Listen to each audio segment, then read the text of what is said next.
Today we're going to be ranking every single NBA 2K game. This video is going to be heavily biased. If you're looking for someone to go into a deep, in-depth analysis of each game and have an unbiased opinion, you're in the wrong spot here. The first basketball video game I ever played, I played NBA Live 08 with Gilbert Arenas on the cover. I think it was amazing. Even going back to it, it has a lot of replay value. There used to be one player that used to give me buckets all the time, and it wasn't who you would think it was. Bro, Salim Stoudemire on the Atlanta Hawks in NBA Live 08 would give me the work every single time I played. The first NBA 2K game I ever played was NBA 2K13 with KD, D Rose, and Blake Griffin on the cover. I actually love this game. Obviously produced by Jay-Z. I think the soundtrack was incredible. There's a lot of replay value to it in my opinion. There was something like you couldn't block any dunks or something like that. You couldn't miss a dunk or whatever it was, which was kind of broken. And also like the random role players giving me the work. Like Jeremy Lamb, he was a rookie in that game, would give me the work every game. Monte Ellis would give me a 40 piece every time I played. I think that's the guy I have the most PTSD with is Monte Ellis. That dude was crazy. Shout out Monte Ellis. NBA 2K13, I'm gonna put it in A tier. And then I didn't really play another 2K basketball game until I played 2K17, but later on I did play 2K16. So next one will be NBA 2K16. And for me personally, like I only played this game a little bit when it was actually like the servers were live and all that stuff, because I never actually owned it until, like I said, 2022. So I used to play it at like a cousin's house and whatnot. I thought the cover art was really good. I think the My Career story is amazing. I think the soundtrack is amazing. The overall gameplay, there's a lot of nostalgia with this game because even though I didn't play it as much, but watching like Troy Dan back in the day, I started watching Troy Dan during 2K16, so definitely holds a special place in my heart. A lot of people have this as their S tier game, their greatest game of all time. Me personally, I don't. Man, it's complicated though, because it is a very good game, and I will give them that. My team was pretty sick too. I actually miss my team like this. I haven't played my team seriously like at all in 2K25. 24 I played it a little bit, but it seems like it's just too overpowered. Like there's way too many good cards. Like in NBA 2K16, the highest rated card was like what, 94 LeBron. Obviously by the end of the year they were having 99 overalls, but I think that's what it should be like. Like there shouldn't be so many overpowered high overall cards, because then it just becomes pay to win, which is, I mean, that's exactly what 2K wants you to do, because they're so money hungry. But you know, the highest overall card should be like a 95, but it should be difficult to get. You should have to work for it, right? You should have to really grind out for it, and then you know, at the end of the year, that's when like the higher overall cards should drop. But yeah, so NBA 2K16, yeah, I think I'm gonna put that at the top of A tier. I like it more than NBA 2K13. I think it's an amazing game. Also, just for future reference, that's how I'm gonna do it. So like the top of A tier is the farthest to the left, same as the rest of them. So next up is NBA 2K17 though, and I probably have the most hours into this game because this was the first I played since NBA 2K13. I got it in, I believe it was very early 2017. So I got it when the servers were still up. The cover I thought is amazing. I love Paul George on the cover. You know, obviously Paul George is a great basketball player, but like at the same time, such a sick cover. They also had a Kobe cover for the Legend Edition. The My Career story it's my favorite My Career story. The intro to 2K17's My Career story is actually the greatest of all time. Like I don't care what anyone says, I will debate that for the rest of my days. If you go back and watch that with Michael B. Jordan and Kobe, my god, man. The GM mode's sick, other than people saying stuff is totes McEasy. The roster creation is great. From watching like Caldy, Troy Dan, you could just really tell this game was sick. And Chris Smoove. How did I not mention Chris Smoove first? Chris Smoove is the undisputed GOAT of 2K. I watched his My Career playthrough when it came out. Man, it made my childhood for real. For me,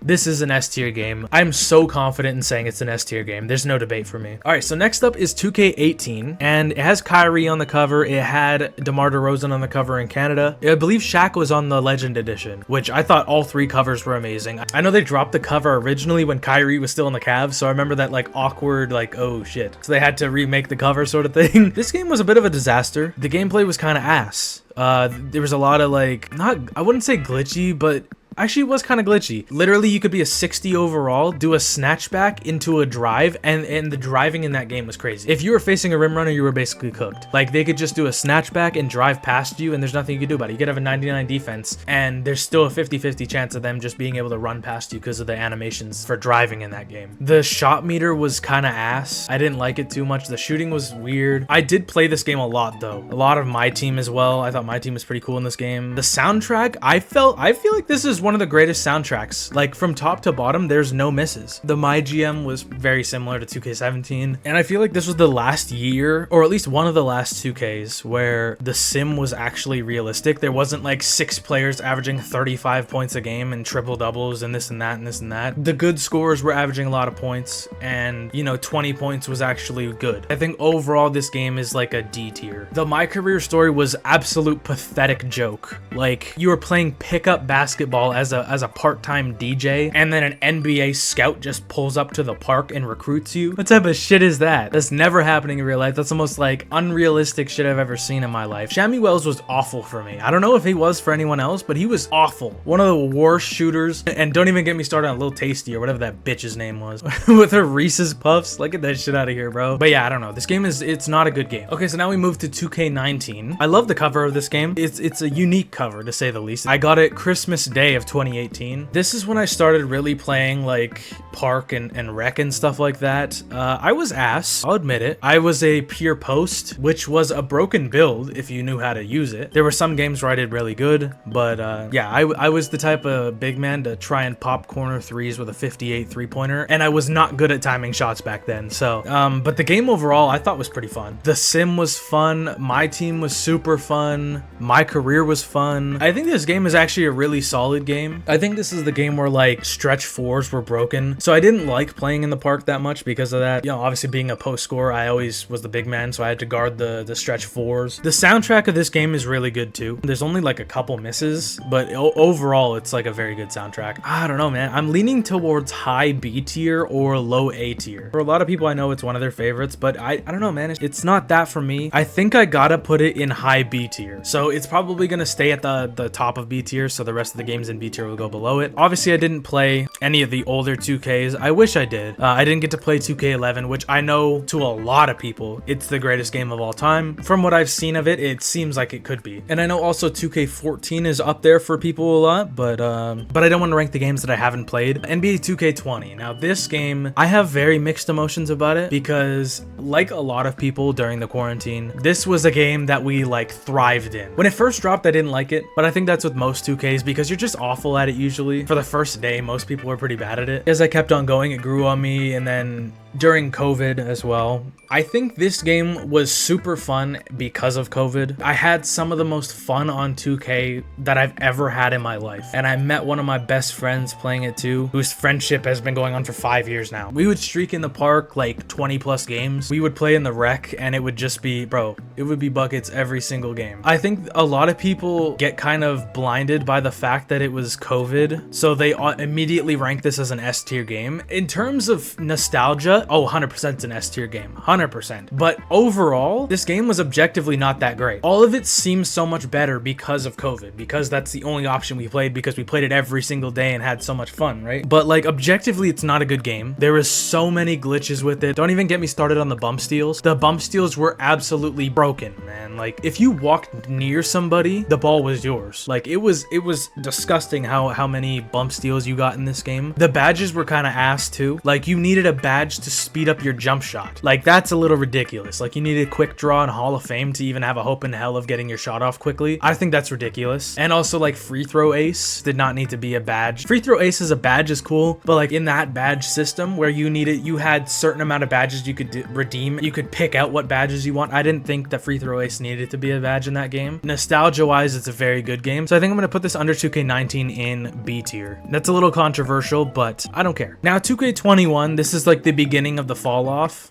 It was hyped up to be amazing because obviously the next gen console and whatnot. They added like stick shooting, which I thought was an interesting concept, but like I'm gonna be honest with you, it was kind of ass. The shooting in that game was horrendous until people figured out you needed a badge to be able to hit whites, and once you did figure that out, it was pretty easy. But I mean, early on in old gen, it was fun. I had fun even though it was difficult, especially because I caught on to the shooting really early. So out of my friend group, I was the only one to be able to shoot consistently. And the next gen, it was a bit of a disaster in my opinion. Like, the city is cool, but like, in my opinion, they did too much with it. In my opinion, the only thing that the city did was just make the game 150 gigs. Like, it just made it a bigger file. So a lot of people preferred old gen 2K21 for that reason. The only thing that I really actually liked about 2K21 was the online My NBAs. And me and my friends used to play that all the time. It was super fun back then. We did used to play a lot of Rec and Park. It was cool, but it wasn't great. But I will say though, we did it to ourselves as a community. Like, 2K20 had the same park as 2K19. Before COVID in 2K20, everyone was complaining, including myself. I was like, man, we're running in the same park again. We were calling out 2K for being lazy, so then they did do something different. And then we all complained about it because it was doing too much, because now we had a newfound nostalgia with 2K20. 2K21 though, I mean, it's a pretty ass game. I'm gonna put it, do I want to put it above or below 2K18? I think I gotta put it below 2K18. Ooh, maybe I gotta put it in F. I think I'm gonna have to put it in F. And the soundtrack is horrible in that game. This is the first 2K where it just started becoming TikTok songs and like trendy shitty songs. It was just a disaster, man. Like, on top of, like, you know, the 6-7 demigods, the whole build system in that game was dog shit. Everything about that game, man, it's just bad. I think this is the worst 2K we've ever seen. I think a lot of it is because we were comparing it to 2K20, which is another reason why it felt so bad. But I mean, I didn't like the game at all. 2K22, it was a step in the right direction. I felt that they didn't do it right. Like, it wasn't good. To respond to 2K21 not being able to make any whites, they now made it in 2K22 where if you had Sniper, you could make whites all the time. To shoot in that game, all you needed to know was how to slightly your jump shot, and you'd make it every single time. If you had Sniper on Hall of Fame especially, like, I had so much fun on this game. So it is a better game than 21 for sure. My team was a little bit better than 21. It was nowhere near old My Team. You know, I still didn't like it, but it wasn't bad, right? It was a very fun game, but it wasn't a great game at all. And also the soundtrack, TikTok songs, man, like, it just didn't need to happen. The cover art is I mean, it's okay. It wasn't crazy. I think this was the year 2K21's was better in my opinion. I like this game cover. It's not bad. The Zion cover was okay. I don't know. I think I'm gonna put it in C tier. I don't think it's on the level of dog water as 2K21 and 18. 2K23, I think, was a great step in the right direction. There was still obviously a lot of elements where it was kind of ass. The city somehow got worse. So it was like 180 gigs for the game, or 170 or whatever it was, which is absolutely ridiculous. But 2K23, you couldn't make any whites again. They had the time dunks in 2K22, but it was just like if you held the right stick down, it would bring up the timing meter. But if you had to like flick up and down on 2K23, I think it is a good idea because you get better animations doing it when you have a high dunk. But I believe it was 2K23. But yeah, the AIs in this game were pretty horrible at defense. So in the Rec, I remember everyone, if you had an AI, all you would do is just play 5 out, space the floor. Like, you give them like the wing or something, all they'd have to do is just jab step, and then the AIs would back off like 5 feet, and then you'd have a wide open shot. So the AIs were horrible in this game. That was one of the worst parts of the game. The cover was okay. It was kind of, it was decent, you know, Devin Booker on the cover. The soundtrack again was even worse. I think I'm gonna put this game in C tier above 2K22. It wasn't a great game, but it also wasn't a bad game. I think it was fun, but like, it wasn't great. 2K24, this was a game where you could not make any whites, but I think they balanced it out because shooting wasn't as hard. I think the badges were fairly decent in this game. The new build system was still a little bit broken, but there was some balance to it compared to the last couple games. I still think the pie charts in 2K20 were the best, but they're probably never going to bring that back. 2K24, obviously, it's a Kobe edition. Personally, the cover was, I think it's extremely lazy. I think the covers were horrible. Like 2K21, I think the best part about that game, and I forgot to mention it during 2K21, but the best part about 2K21 was the Mamba edition covers. The Mamba edition covers were phenomenal. It's so unfortunate that they put in all that work for the covers just for the game to be horrible. But for this one, they put in little effort for the covers. It just wasn't unique at all. I really enjoyed playing the Rec and playing Park and all that stuff. I thought it was, you know, it was pretty fun. The city was still pretty big, which I didn't like at all, but I still felt like this game was more enjoyable than some of the other ones. The soundtrack was, again, pretty horrendous. I think I'm gonna put this in very low B tier, and I think I'm comfortable with that. Obviously, this list doesn't have 2K25, because 2K25 hasn't been out for a long time. It's only been out for, you know, a couple months. It's not bad. The soundtrack is horrible. I turned it off in the first week. There's also like the additions of like the shot feedback or whatever, where you could like turn it down to normal, hard, or whatever the fuck. I thought that was kind of stupid. You know, you should be able to make a white if you're wide open, or at least have a decent chance. I thought that the white to green ratio in 2K20 was really solid. If you were wide open, you had a decent chance of hitting whites. There should be a decent balance of that, and there should be no setting where you could turn on if you could make a shot white, or if you could turn up your green window with that. I mean, I have had a decent amount of fun on this game, but it's far past prime 2K, and I think everyone's realizing that. So if I had to rank 2K25, which obviously I can't really form a full opinion on it because it's only been out for about, what is it, 4 months now. At best, it's low B tier, but like I think I'd probably be more comfortable placing it in C tier above 2K23. The cover art is horrible. I think it's just very lazy, but at the same time, there's also the argument is like you buy it digitally anyways, so it's not like you're carrying the hard copy around, which is a fair argument in my opinion. But either way though, you could just tell the effort level has completely dropped off. 2K21 was the last serviceable cover. All right, well, that's my list. If you guys liked it, make sure to leave your thoughts and opinions in the comment section below. Tell me I'm an idiot. Tell me you completely disagree with me. Tell me that I get no bitches. I don't care. If you did enjoy the video, leave a like on the channel. Subscribe to the channel. We're about to hit 1.1K. Maybe we already hit it by the time this goes up. And also stay tuned for more 2K content. And I'll see you on the next one.